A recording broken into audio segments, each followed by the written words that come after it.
जो हम इस वीडियो में बात करेंगे कि जो हमारा बाहर का प्लास्टर होता है आउटर वॉल का, पड़ोसी के साइड का, वो कराना क्यों ज़रूरी है। देखिए काफ़ी लोग होते हैं कि क्या करते हैं, अंदर बहुत सारा खर्चा कर देते हैं अंदर की साइड, और बाहर की जो वॉल होती है वो रफ छोड़ देते हैं।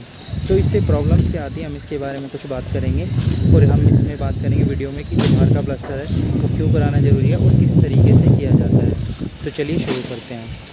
तो देखिए सबसे बड़ा इसका जो फ़ायदा है बाहर की साइड में प्लास्टर करने का, देखिए अभी इसी वॉल पे जो है रफ़ हुई थी, अभी ये नई बिल्डिंग बनी है। अब कल क्या था कि कल को यहाँ पर बारिश आई थी, तो उससे प्रॉब्लम क्या हुई है कि जो वॉल है बाहर की साइड से उसने पानी पिया था, और ये जो सीलन है ये यहाँ पर बैक साइड में आ गया, क्योंकि पीछे की जो वॉल थी उस पर प्लास्टर नहीं हुआ, वॉल थी रफ़। अब मान लीजिए यहाँ पे आपने अलमीरा या पीओपी करवा दी थी और अलमीरा काफ़ी खर्चा कर दिया होता और बाहर की साइड पे आपने ध्यान नहीं दिया होता प्लास्टर पे, तो आपको ये सिचुएशन उस पे इफ़ेक्ट आपको उस पे देखने को मिलता। मान लीजिए अलमीरा होती, कोई चीज़ होती, तो क्या होता कि सीलन लगने के कारण वो आपकी ख़राब हो सकती थी। तो ऑलमोस्ट देखा जाए तो बाहर प्लास्टर कराने का ये बेनिफिट है कि जो हमारी वॉल है आउटर साइड की, वो वेदर प्रूफ और वाटर प्रूफ एक तरीके से हो जाती है। और हाँ, हमारे जो अंदर का डैमेज आना होता है वो डैमेज ये सब देखने को में नहीं मिलता है, हमारा पैसा बर्बाद नहीं होता है, सेफ़ रहती हैं अंदर की चीज़ें। तो चलिए अभी हमने बात की थी कि ये तो होगी सेफ्टी की बात, कि बाहर का जो आउटर का प्लास्टर होता है उसको करने के फ़ायदे क्या होते हैं। हमारा ऑलमोस्ट देखा जाए तो अंदर का डैमेज नहीं होता है, ठीक है। अंदर की जो हमारी हमने अलमीरा पीओपी या फिर कुछ भी हमने इंटीरियर किया हुआ है वो ख़राब नहीं होता है। तो चलिए अब हम इसके बात कर लेते हैं स्टेप बाय स्टेप कि इसको करना कैसे चाहिए। देखिए सबसे पहले तो प्लास्टर करने में आप कोई भी किसी भी तरीके का प्लास्टर कर रहे हैं, तो देखिए सबसे पहले आप जब दिन में स्टार्ट करते हैं प्लास्टर, तो सबसे पहले आपको क्या करना है कि जो वॉल होती है उसको प्रॉपर हमें अच्छी तरीके से पानी लगाना है। 2-3 घंटे बहुत ही अच्छे तरीके से आप पानी लगाएं, ताकि जो ब्रिक होती है हमारी काफ़ी टाइम चुनाई के हो चुके होते हैं, महीना 15 दिन या फिर जितने भी हो गए हैं, तो ऑलमोस्ट उस ब्रिक को आपको पूरा नमी पहुंचानी है, ताकि जो हमारे प्लास्टर के अंदर जो पानी है वो इसको सोख ना सके और हमारी प्लास्टर की जो स्ट्रेंथ आनी है वो प्रॉपर आ सके। तो देखिए क्योरिंग बहुत ज़रूरी है, तो क्योरिंग का आप ध्यान रखें वॉल पर। जो हमारे करने का सबसे पहला स्टेप है वो आप क्योरिंग अच्छे से करवा लें दीवार की। अगर आप क्योरिंग अच्छे से कराते हैं तो इससे में क्या होता है कि मोर्टार और वॉल होती है, उन दोनों के बीच में बॉन्डिंग बहुत ही प्रॉपर अच्छे तरीके से बैठती है, तो इसलिए क्योरिंग बहुत ही ज़रूरी है। और चलिए अब तो ये बात होगी हमारी क्योरिंग की।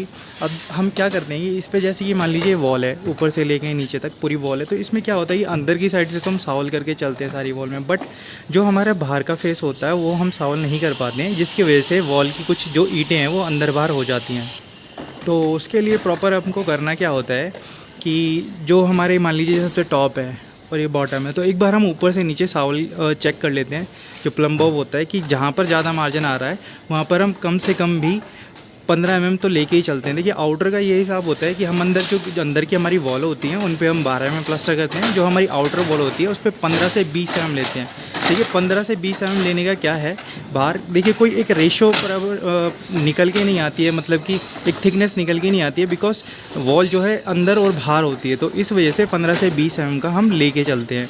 तो आप याद रखिए कभी भी जब आप आउटर की वॉल जैसे प्लास्टर करा रहे हो तो 15 से 20 mm की थिकनेस मोटा आप इसका प्लास्टर का जो है मार्जिन आप लेके चलें। तो देखिए अभी तो हमने जैसे बूंदे की और लेवल की बात कर ली, इसकी थिकनेस की, कि हमें प्लास्टर की थिकनेस कितनी रखनी चाहिए। उसके बाद हम बात कर लेते हैं, जैसे हमारी वॉल होती है रफ़ रहती है, तो उसके बाद हम क्या करते हैं कि वॉल पर एक घोले का यूज़ करते हैं, जिसमें कि हमने वाटर प्रूफिंग केमिकल मिला रखा है। तो देखिए अभी मैं आपको दिखा देता हूँ कि किस तरीके से हम यहाँ पर घोले का यूज़ करेंगे।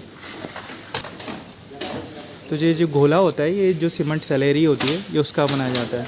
तो ये देखिए इस तरीके से हम इसको दीवार पर, मैं आपको जूम करके दिखा देता हूँ, ये देखिए इस तरीके से हम इसको सीमेंट स्लरी को वॉल पर लगा देते हैं, जिससे कि मोर्टर और वॉल के बीच में जो बॉन्डिंग होती है वो काफ़ी प्रॉपर हो पाती है और अच्छे ढंग से लॉन्ग लास्टिंग हमारा जो प्लास्टर होता है वो चलता है। ये देखिए इस तरीके से हम पूरी वॉल पर ये जो है सीमेंट स्लरी इसको लगाते हुए चलते हैं। फिर इसके बाद क्या होता है कि हम इस पर प्लास्टर जो है वो छाप देते हैं। तो चलिए ये सब बातें होगी, एक बार हम बात कर लेते हैं रेशो की। तो रेशो में क्या रखना है इसके अंदर, जो हमारा मोटर है उसका रेशो। देखिए वैसे तो इसके लोग कई अपने अपने तरीके यूज़ करते हैं, बट जो मेरा एक्सपीरियंस है और जो मैंने सीखा है वो सिर्फ यही कहता है कि देखिए मैं जो यूज़ करता हूँ इसमें रेशियो यूज़ करता हूँ 1:2। अब 1:2 क्या है कि देखिए एक तो मैं इसमें सीमेंट यूज़ करता हूँ, मतलब एक पार्ट, और इसमें जो 2 पार्ट हैं वो मैं बदरपुर के करता हूँ, और जो तीसरा पार्ट है वो हम करते हैं जो हमारी जमुना सैंड होती है उसका। तो 1:2 का मैं रेशियो इसमें यूज़ करता हूँ।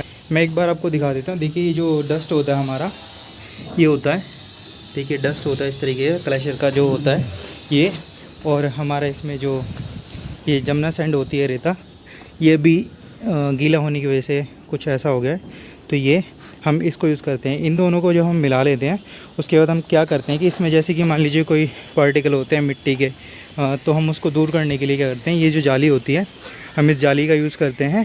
आप भी ये ज़रूर यूज़ कीजिएगा। इससे क्या होता है कि जितने भी हमारे मोटे कंकड़ होते हैं इस तरीके के, तो वो साफ़ होकर इसमें निकल जाते हैं, जिससे कि प्लास्टर करने में बहुत ही ईजी होता है और कोई प्रॉब्लम नहीं आती है। और मैं आपको ये बता देता हूँ कि इसमें डस्ट यूज़ करने का मतलब क्या है। देखिए ऑलमोस्ट जो लोग होते हैं वो ज़्यादातर क्या कहते हैं कि रेता ही यूज़ करते हैं कि फ़िनिशिंग अच्छी आती है। मैं मान सकता हूँ हाँ फ़िनिशिंग अच्छी आती होगी, बट आपको अगर स्ट्रेंथ चाहिए ना, क्योंकि ये बाहर का प्लास्टर है, तो इसमें क्या होता है कि आपको जो डस्ट होता है वो यूज़ करना ही करना है। उससे बेनिफिट यही होता है कि जैसे कि हम मान लीजिए बाहर कर रहे हैं, ये ऑल वेदर प्रूफ हो जाता है एक तरीके से। इसमें आपको फ्यूचर में कोई इतनी प्रॉब्लम नहीं आनी है, पूरी स्ट्रेंथ गेन कर सकता है। तो आप याद रखिएगा इसका रेशियो है 1:2, एक सीमेंट, 2 डस्ट और 2 जमुना सैंड। चलिए ये तो बात होगी इन सब के बारे में कि किस तरीके से किया जाता है, क्या है। अब देखिए हमारा ये मान लीजिए प्लास्टर क्या होता है कि कंप्लीट हो गया है, ओके, ऑलमोस्ट जो है कंप्लीट हो गया है। उसके बाद क्या होता है कि कुछ लोग होते हैं कि उस पर क्या होता है कि सीमेंट की जो स्लेरी होती है उसके ऊपर लगा देते हैं, बट आप कभी वैसा मत करिएगा। उससे होता क्या है कि जब कल को धूप पड़ती है, कोई चीज़ होती है, तो वो क्रैक हो जाता है, ठीक है, वो छूटने लग जाता है जगह से। इससे बेटर मैं आपको एक चीज़ बताता हूँ। मान लीजिए आपका बाहर का प्लास्टर कंप्लीट हो गया, उसके ऊपर जो बिरला पट्टी होती है सबसे पहले आप वो करवाइए, अच्छे तरीके से करवाइए उसको, पूरे ऊपर से लेके नीचे तक कंप्लीट। उसके बाद आपको करना क्या है कि एक कोई भी मान लीजिए पेंट होती है, कंपनी एशियन बनाती है या फिर कोई भी बर्जर बनाती है, वो वेदर शील्ड बाहर के लिए, आउटर साइड वॉल के लिए बहुत सारे क्या नाम है उनके पेंट्स आते हैं, ठीक है, आप वो यूज़ कर सकते हैं। जैसा कि आप सामने वाली वॉल देख रहे हैं, ठीक है, तो इस वॉल पर ऑलमोस्ट वही यूज़ किया गया है, ठीक है। इससे हुआ क्या, और आप एक चीज़ और बीच में बता देता हूँ कि इसमें आप जो अपना पेंट यूज़ करेंगे, देखिए आप कोई डार्क कलर मत यूज़ कीजिएगा, आप लाइट कलर यूज़ कीजिएगा। लाइट करने का फ़ायदा क्या है, जैसे कि हमारी सूरज की जो किरणें होती हैं वो लाइट कलर में कम ऑब्जॉर्व होती हैं, और आप डार्क कलर करेंगे तो ज़्यादा ऑब्जॉर्व करेंगी, ठीक है। तो आप ज़्यादातर यही सोचिएगा कि आप वाइट ही यूज़ करें कलर। उससे फ़ायदा ये होता है कि जो हमारी सूरज की जो किरणें होती हैं वो रिफ्लेक्ट होकर वापस चली जाती हैं, ओके। तो ये ही देखिए इसका पूरा प्रोसेस है, ठीक है, बाहर प्लास्टर करने का किस तरीके से किया जाता है और क्या सेफ्टी है इसकी। अगर आपको वीडियो अच्छा लगा या इससे कोई मदद मिली है, आप वीडियो को लाइक कीजिए और चैनल को सब्सक्राइब कीजिए। आगे आने वाली वीडियोज़ में काफ़ी अच्छे कंटेंट आने वाले हैं। Thank you.